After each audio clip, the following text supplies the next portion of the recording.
Él nunca deja su rol de sacerdote.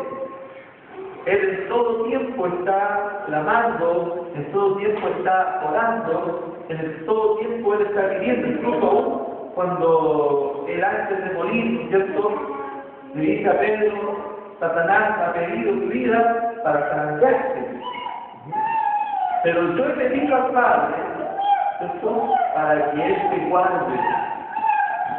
Y cuando Satanás arranqueó la vida de Pedro, ¿qué es lo que reanimó la vida del apóstol?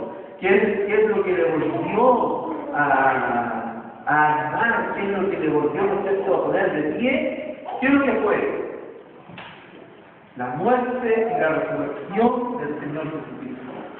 A ese que lo había negado, a ese que lo había rechazado, a ese que públicamente había negado a su Señor, la muerte y la resurrección de Cristo le dan la oportunidad, ¿cierto?, de ponerse, de levantarse, de presentarse como un obrero abogado delante de Dios. ¿Pero por medio de qué? Por medio del sacerdocio del Señor Jesucristo. Porque hay uno ahora, ¿cierto?, que está delante de Dios, no para dar muerte a animales, no para derramar sangre, sino uno que está puesto ahí con sus heridas, que está puesto ahí, ¿no es cierto?, como señal, ¿eh?, como señal eterna de redención. Entonces cuando el Señor Jesucristo es nombrado por nosotros, cuando Él es expuesto por nosotros delante del Padre, entonces el Padre se acuerda del sacerdocio del Señor Jesucristo y trae la palabra de nuestras vidas y trae un renuevo de nuestras vidas y trae resurrección y trae justificación, trae esperanza, trae fe. ¿Por qué? Porque hay uno que está ministrando en el santuario. ¿Amén? Amén. Hay cosas, hay tareas que tenían los sacerdotes que hacer, como por ejemplo mantener las velas encendidas en los candelabros. ¿Amén? No podía estar el templo a oscuras. Tenían que mantener el pan de la propiciación, ¿cierto? Eran 12 panes que se hacían semanalmente. Tenían que mantener el altar impecable, porque en el altar era donde se sacrificaba, donde se ofrecía el holocausto. Tenían que mantener el lugar donde el sacerdote se lavaba, que era el lavacro, ¿no es cierto?, con agua limpia para que el sacerdote pudiera lavarse antes de entrar a ministrar la presencia del Señor.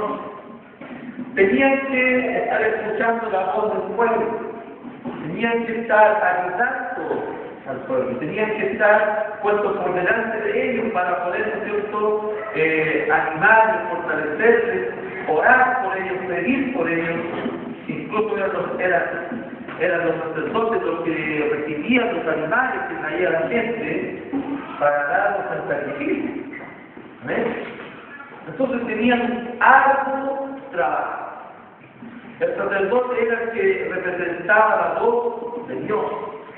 El sacerdote era el que representaba el reino de Dios. El sacerdote era el que, ¿no es cierto?, hacía que la gente no se olvidara de Dios, no era el Señor.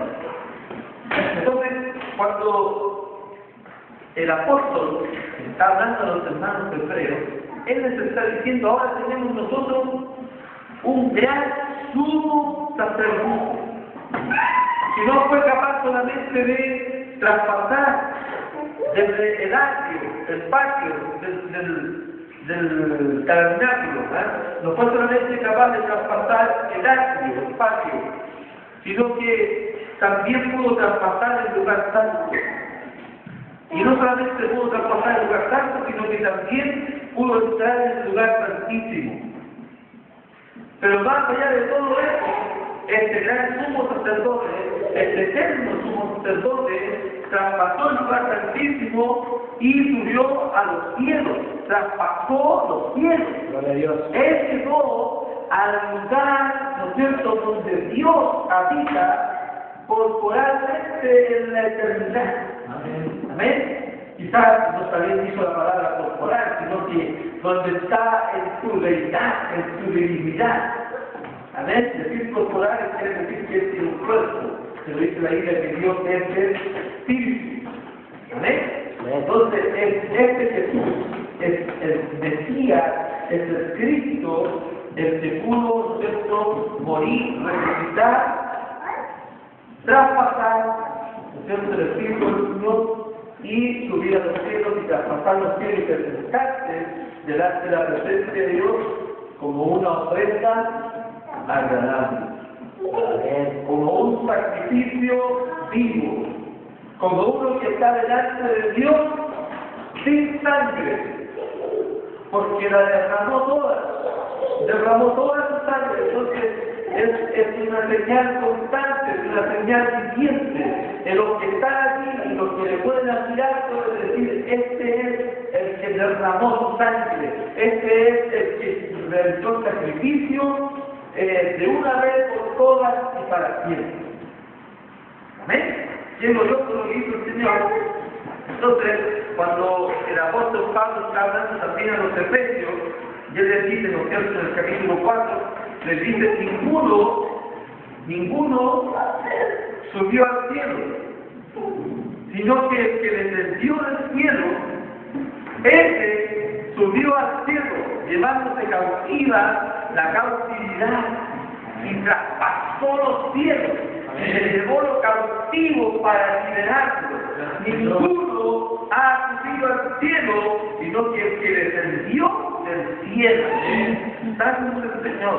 No hay nadie, hermanos amados, que pueda decir que ha traspasado los cielos y está ahí. No, porque el que descendió es el que también subió. Y en esa bajada, en esa subida, el Señor realizó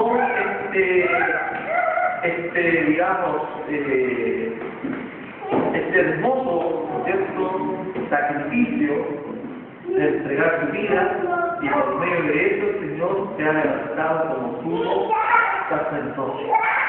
Entonces, ¿cuál es el núcleo de esta palabra?